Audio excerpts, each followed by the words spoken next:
before you said you're a diplomat, but several weeks ago you called Pakistan, your neighbor, the epicenter of terrorism. Well, I did it again today without using the word Pakistan. Yes, and this doesn't sound very diplomatic, does it? No, because you are a diplomat doesn't mean you're untruthful. I could use much harsher words than epicenter.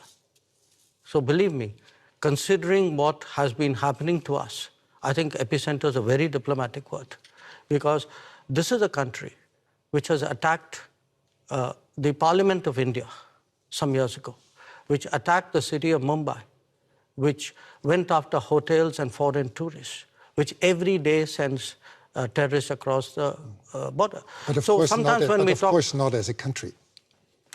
Well, if you control your sovereign space, which I believe they do, if the terrorist camps operate in broad daylight in cities with recruitment and financing, can you really tell me that the Pakistani state doesn't know what's going on? Especially if they're being trained in military-level combat tactics. So, you know, when we speak about judgments and principles, why don't I hear sharp European condemnation of these practices which have been going on for multiple decades? Does the world have to be concerned that there someday will be a war between India and Pakistan? I think the world has to be concerned that there is terrorism going on, and the world often looks away.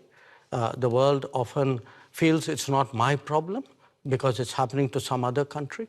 I think the world needs to be concerned about how sincerely and strongly it takes up the challenge of terrorism. But has the world to be concerned about the future war between India and Pakistan? I think the world needs to be concerned about terrorism. That's because, what you said. Yeah, sure. Because look, if you pose it the way you do, that's like giving a free pass to terrorism, saying, you know, let's worry about the next consequence of it. I am worried about the terrorism.